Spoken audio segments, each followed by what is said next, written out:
Hey guys, so I am back and I swear, I promise, I am really back this time. Um, I can't believe that I left you guys for about a year. I'm really sorry about that. I should have just told you I needed a break, but life happens, and now that I've been living in one area for over a year and a half now, I feel way more grounded. My roots are in the soil and feel like I can get back into a routine. So yeah, really sorry, and I know it's going to take some time for me to win your trust and your loyalty back, but I do appreciate each and every one of you for sticking around, for, sending really nice messages to me, hoping that I'm okay and that I will be back soon. And here I am. You have my word. I am back. So, next 2 months may be a little bit more weird than the next months after that, just because I'm in a summer quarter and I'll just be posting videos when I have the time to post them. So probably a video a week. I'm hoping that's the case. You never know, I might have 2 videos a week. We don't know how my quarter's going to go. I prefer to have really good grades, so I do put a lot of time and effort into studying. So, yeah. But anyway, I am not here today to talk about that. I'm here to talk to you today about a book review, and that is going to be awesome.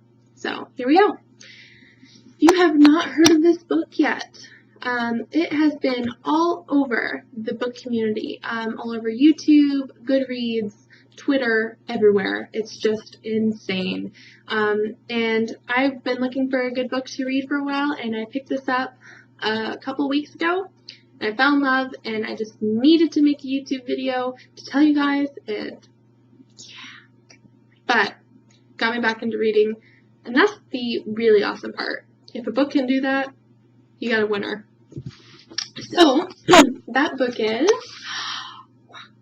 The Fifth Wave by Rick Yancey.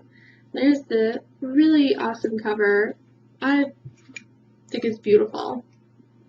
The only thing is, it's kind of like, it has that buttery feel, which I love, but it leaves prints. And, I didn't think my hands were that greasy, but apparently they are, and that's really creeps me out. Guessing that's a really big truck that just drove by my house. So, anyway, The Fifth Wave. So, if you guys haven't heard about it, I will give you a really brief explanation and synopsis about this, and then we will get right into my review, and then I have a question for you guys right after. So, this book is centered around Cassie. There are other perspectives, but for the most part it is Cassie, and she is on a mission to find her little brother.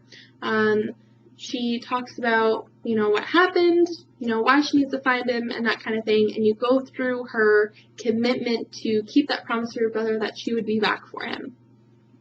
So, it's a dystopian novel, and it is about aliens.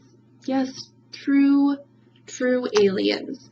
And they're creepy, weird, and disgusting, and I really hope that this doesn't happen to us in real life, because that would give me major nightmares to think that this is a possibility. Well, it is a possibility if you think about it. Everything's possible in the world. Anyway, sorry, sidetrack, but the aliens have come into the atmosphere in the little spaceship, and they're just hanging out, just chilling, looking over everybody, not really doing anything. And all of a sudden, people are like, oh, what are they doing here? Should we talk to them? Should we not talk to them? What are they here for? Well, you're about to find out. They're here to kill you, and they're here to kill the human population. So, they come in waves, and they've been destroying the earth in waves and almost resetting so they could have like a clean ground for them to build off of. And the first wave is electromagnetic like pulse thing where all the electricity has gone out. That's cars, hospitals, cars, the batteries in them.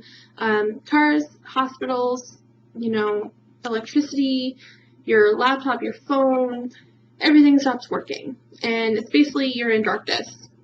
And it's kind of scary. But the second wave comes around. You think it's over? It's not. And the second wave is huge natural disasters. That's tsunamis, earthquakes, tornadoes, volcanoes, everything. And that kills a lot of people. And unfortunately, a lot of the people that live on the west, east coast, China, basically all the coastlines that are in the planet Earth, they're all wiped out. And I'm scared because I live on the coast. So then the third wave comes around, and the third wave is a disgusting airborne disease that has wiped out almost 99% of the population. There's only a few survivors left. And this disease, the way it is described in the book, is pretty nasty, and it will gross you out unless you have a very good stomach. I'm a nursing student, and it really grossed me out. So, you cough up blood. Every pore of your body is just blood. And you die. That's the third wave. But, I mean, there's way more details. But that's enough. So the fourth wave comes around, and there's only a few survivors left. And the people that survived were the ones that went through the disease and actually lived. Very few of those, don't get too excited. And the people that were immune to this disease, because natural immunities always happen. Fourth wave comes around, and the fourth wave is aliens that look like us. And they kill us, and they hunt us down, and you can't trust anybody. And that's a scary thought. You can't trust your dad, you can't trust your mom, you cannot trust anybody. So you go out and you go be alone, because that's the only way you're going to survive. And that's the only way Cassie thinks she will survive. But she needs to find her brother. Anyway, this book basically follows her and the oncoming fifth wave, which I will not talk to you about because that would be a major spoiler. But it's pretty crazy. The things I didn't like about this book, wow, was the love story. There was a little bit of a love story in this, and I'm not that I don't love love. I love love. Love is awesome. I love reading about it. There's some books that I've read that, wow, they're awesome. But I don't like them in dystopian novels. I feel like they almost take away from it. And when I'm reading a dystopian, I want it to be gruesome. I want it to be very survival. I want to feel the fear from the people that I'm reading. That's what a dystopian is to me, just because it's post-apocalyptic, crazy, scary. The last thing I'm going to do is, if I'm running away from a bunch of aliens, is kiss somebody.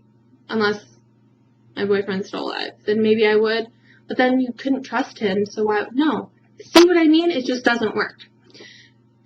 Second thing I didn't like, so this book switches perspectives, and it's pretty cool in the beginning because you don't know who these people are, and you don't know until about midway and then in the ending.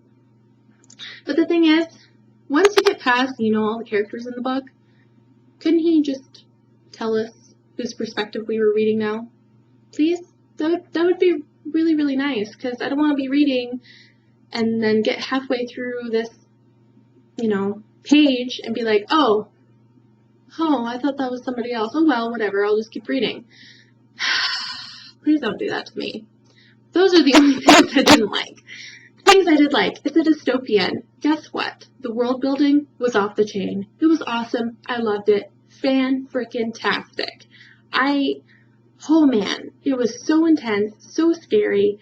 I could picture the way the Earth was, and the way that the people were acting, feeling, all of it, the emotions, it was just beautiful, phenomenal. well done with the world building, and that's really what a dystopian should be. It should be focused on the world building. It should have some of the best damn world building in any of the genres. Yeah. The second thing I liked was I really, really liked the action. This thing was action-packed. You did not have a dull moment, unless it was a love story. But you did not have a dull moment. And the love story wasn't very much, so anyway. But that was still kind of, like, intense. So, yeah. But, man, there was so many twists, so many turns. I didn't know who I was rooting for. I didn't know who I was rooting against. I was confused, but in a good way. I was confused because I didn't know how it was going to end. And that is exactly what I like about this book. You did not know how it was going to end because there's more books, but still, oh my gosh, this book was pretty awesome. So there you go. I really liked it. It got me back into reading. That says a lot. The world building, though, was hands down some of the best I've read in a while. And, if it was, I would say that the world building wasn't as good. I probably would have been a little bit more ticked off with the love story. But, man, it was so good. Such a good book. Definitely as close to 5 stars as I can get, but I have to take some points off. So there you go. The last thing I want to ask you guys is 2 things.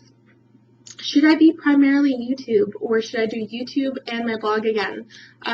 When I say primarily YouTube, I mean YouTube. You get all of my book reviews, you get all my book chats, you get all my book hauls, you get pretty much anything book related goes on this channel. And that's a lot of things to talk about. So do you guys want videos? Do you prefer them? Or would you like me to also do my blog again? And if you do want that, I will revamp the blog, and the blog will come up at a later date. I'm not going to say, but I'm just saying, if you guys want a YouTube channel and just a YouTube, I will make this thing off the chain. It will have really nice editing, really nice prettiness to it. But I need to know because I want to know how you guys feel. What do you want? Do you want YouTube and blog? Just YouTube? I don't think you just want blog. Unless you really don't like me. You don't like hearing my voice. That'd be really sad. Anyway, so let me know what you guys think, and I will see you later. See ya. Bye.